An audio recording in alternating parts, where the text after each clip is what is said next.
నమస్తే, welcome to our channel. జ్యోతిష్య వాస్తు పండితురాలు దశక కామేశ్వరి గారు ఉన్నారు, వారితో మాట్లాడదాం.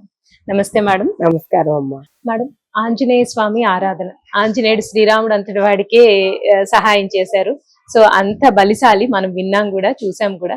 సో అటువంటి ఆంజనేయ స్వామి ఆరాధన, ఎటువంటి గ్రహ దోషాలు ఉన్న వాళ్ళు ఆంజనేయ స్వామి ఆరాధన చేయడం వల్ల ఎటువంటి ఫలితాలు వస్తాయి వాళ్ళకి అంటే? ఆంజనేయ స్వామి ఆరాధన మొట్టమొదటిగా అసలు గ్రహ దోషాలతో సంబంధమే పెట్టుకోకూడదు.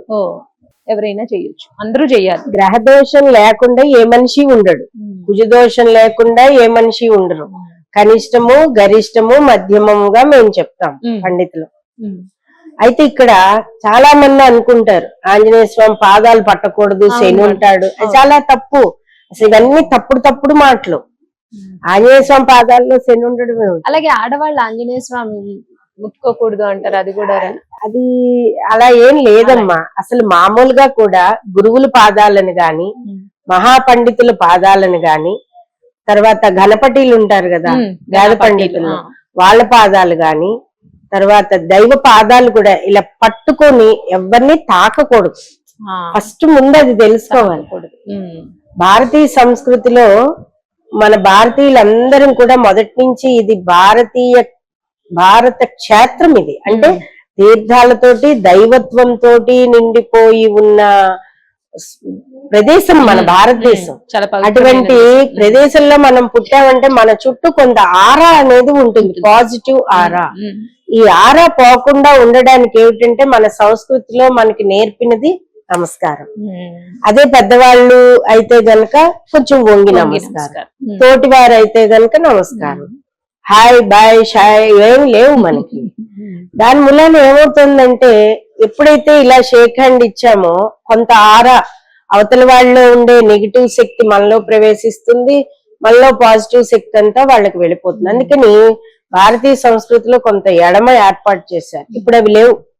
ఇప్పుడు చాలా దారుణంగా ఉంది, చెప్పుకోవడానికి మన టైం సరిపోతుంది. అవి ఏమేమిటండి, అది డెవలప్ అవ్వాలి అంటే ఫస్ట్ ముందు భగవంతుడైనా లేదా మనుషులైనా ఏదైనా భగవత్ శక్తిని తట్టుకునే శక్తి కూడా మనలో ఉండాలి. భగవంతుడి పాదాలు పట్టుకో అంటే ప్రతిమ పాదాలు గాని, ఇలా గుళ్ళల్లో ఉండే శివాలయాల్లోని వాటిల్లో ఉండే వాటిని మనుషులు ఎవ్వరు కూడా తాకూడదు. అవి చాలా శక్తివంతమైన యంత్రాలతోటి, మంత్రాలతోటి, చాలా చక్కటి దీక్షలతోటి అవి ప్రతిష్ఠించినవి. మనం వెళ్ళి ఎలా తాగుతాం, ఎలా ముట్టుకుంటాం? అందుకని మనకేం చెప్పారు, మగవాళ్ళకి సాష్టాంగ దండ ప్రమాణం, ఆడవాళ్ళకి మామూలుగా నమస్కారం కూర్చుని మోకాళ్ళ మీద చేసే పద్ధతి పెట్టారు. ఇవన్నీ చేయాలి గాని ఆయన కాళ్ళల్లో శని ఉంటాడు, ఆడవాళ్ళు ముట్టుకోకూడదు, మగవాళ్ళు ముట్టుకోవాలని రూల్ కాదు. ఫస్ట్ ఇది మనం తెలుసుకోవాల్సింది.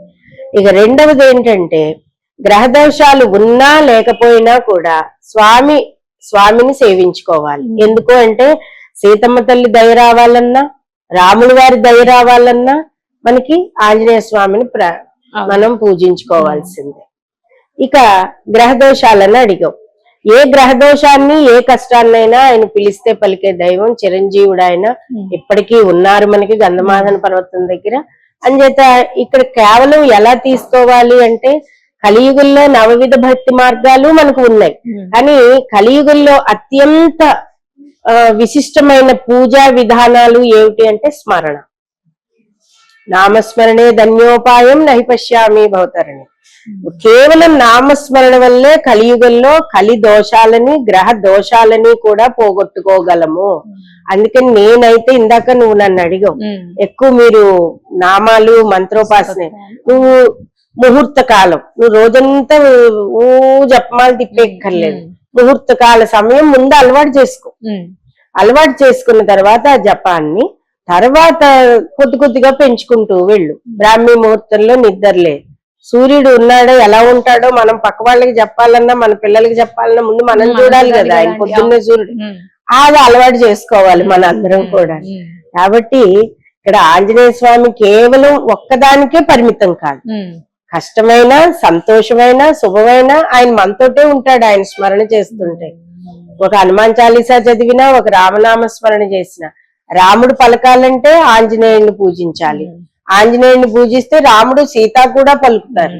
మరి సీతమ్మ తల్లి అనుగ్రహం కావాలి అంటే ఆంజనేయ స్వామిని కూడా మనం పూజించుకోవాలి. అని చేత ఇంట్లో భయాలు తొలగడానికి, ఇంట్లో సమస్యలు తొలగడానికి, గృహశాంతికి, ఏ పనులైనా సరే ముఖ్యంగా అవ్వాలి అంటే కేవలం గ్రహ బాధలు ఒక్కటే కాకుండా మానసిక పరివేదనలన్నింటినీ తొలగించాలి అంటే గనక ప్రతి నిత్యం అందరూ కూడా హనుమాన్ చాలీసా చదువుకుంటే చాలు. పెద్ద పెద్ద బీజాక్షరాలతో ఉన్న మంత్రాలు చెయ్యకూడదు, అవి గురుముఖంగానే తీసుకోవాలి. కేవలం అందరికీ ఈజీ పద్ధతిలో తులసీదాస్ గారు మనకి ఇచ్చారు. చక్కగా హనుమాన్ చాలీసా పిల్లలకి నేర్పండి. రాత్రి పడుకోబోయే ముందు పిల్లలు రేపు ఎగ్జామ్ భయంగా ఉంది అనగానే హనుమాన్ చాలీసా చదువుతున్నాను నువ్వు చూడు బాగా రాసేస్తావని తట్టి పిల్లల్ని చక్కగా ఎంకరేజ్ చేస్తూ ఉంటే ఇంకా మనకేమీ ఇబ్బందే ఉండదు అసలు. అందుచేత హనుమాన్ చాలీసాని మించినది ఈ కాలంలో ఇంకొకటి లేదు. అనవసరంగా పెద్ద పెద్ద బీజాక్షరాలకి వెళ్ళిపోక్కర్లే. అలాగే రామనామ స్మరణ, శ్రీరామ్ జయరామ్ జయ జయరామ్ అనగానే హనుమంతుడు మనతో ఉంటాడు. శ్రీరామ్ జయరామ్ జయ జయరామ్. ఆయన లంకకి వెళ్ళేటప్పుడు కూడా జై శ్రీరామ్ అంటూ పెద్దగా ఆయన కాయాన్ని పెంచేసి ఒక్కసారి ఎగిరి గంతు వేసి వెళ్ళాడు సముద్రం మించి. కాబట్టి పిల్లలకి ఫస్ట్ మనం ధైర్యానికి నేర్పాల్సింది మన రామ మంత్రం శ్రీరామ్ జయరామ్ జయ జయరామ్, అలాగే హనుమాన్ చాలీసా. ఇది నేర్పగలిగితే ఏ అక్కర్లే, వాళ్ళ జీవితం అంతా చక్కగా వెళ్ళిపోతుంది. అని చేత నీ ప్రశ్నలో గ్రహ దోషాలకే కాదు, ఏ భయాందోళన తొలగడానికైనా, ఏ గ్రహ దోషాలు పోవాలన్నా, అపమృత్యు దోషాలు పోవాలన్నా, ఏ సమస్యలు తీరాలన్నా కూడా శ్రీ హనుమాన్ ప్రార్థన అనేది అందరిళ్లలో చేసుకోవచ్చు. ఫోటో పెట్టుకోవచ్చు, మంగళవారం శనివారం పూజించుకోవచ్చు. ప్రతినిత్యం కూడా స్వామికి ధూపదీప నైవేద్యాలు ఆడవాళ్లు కూడా చేసుకోవచ్చు. ఆడవాళ్ళు కూడా చేయొచ్చు. అదే కొంతమంది ఆడవాళ్ళు చేయకూడదు అంటారు కదా మేడం, నేను అదే ప్రశ్న అడుగుదాం అనుకున్నాను. సో ఆడవాళ్ళు కూడా చేయొచ్చు. హనుమ గురించి అంటే ఆయన్ని ఎలా మనం ఆరాధించాలి, ఎవరు ఆరాధించాలంటే ప్రతి ఒక్కళ్ళు అందరూ ఆరాధించుకోవచ్చు. హెల్త్ బాగోని పెద్దవాళ్ళు కూడా అలా కూర్చుని రామనామస్మరణ చేసుకోవచ్చు, హనుమాన్ చాలీసా చదువుకోవచ్చు. అలాగే హనుమాన్ బాహుక్ ఉంది, అతను ఆయనకి ఒక్కసారిగా ఒళ్ళంతా అలా చేతబడి చేసినట్టు ప్రయోగం అభిచారి ఇది జరిగినప్పుడల్లా వెంటనే ఆయన హనుమాన్ బాహుక్ చదివారట. హనుమాన్ బాహుక్ మనకి ఎక్కువ లేదు, ఎక్కువ ఉత్తరాది వాళ్ళు మనం హనుమాన్ చాలీసా ఎంత స్పీడ్ గా చదువుతామో అదంత వాళ్ళు బాగా చదివేస్తారు. చాలా పెద్దది, కొంచెం కష్టంగా ఉంటాయి ఆ పదాలు హిందీలో. కానీ అది చదివిన వాళ్ళకి అసలు ఈ రొమాటిజం కూడా తగ్గిపోతుంది. అది విన్నా సరిపోతుంది. రొమాటిజం తగ్గాలి అంటే హనుమాన్ బాహుక్ చదువుకోవాల్సిందే. అంత ప్రశస్తమైన స్తోత్రాలు మనకి పండితులు తులసీదాసులు వారు అందరూ కూడా అందించారు. కాబట్టి ఇవన్నీ ముందు సుందరకాండ, హనుమాన్ దాంట్లో వైవాహిక జీవితంలో గాని, కుజదోషాల్లో గాని, లేకపోతే కోర్టు సమస్యలకు గాని, కారాగృహ బాధలకు గాని, లేదా ఉద్యోగాల్లో కింది ఉద్యోగులు ఇబ్బంది పెడుతున్నా పైగా హనుమంతుడి పూజ చేసుకుని ముందుకు వెళ్ళిపోవచ్చు. హనుమ ఆరాధన గురించి చాలా చక్కగా వివరించారు మేడం, ధన్యవాదాలు.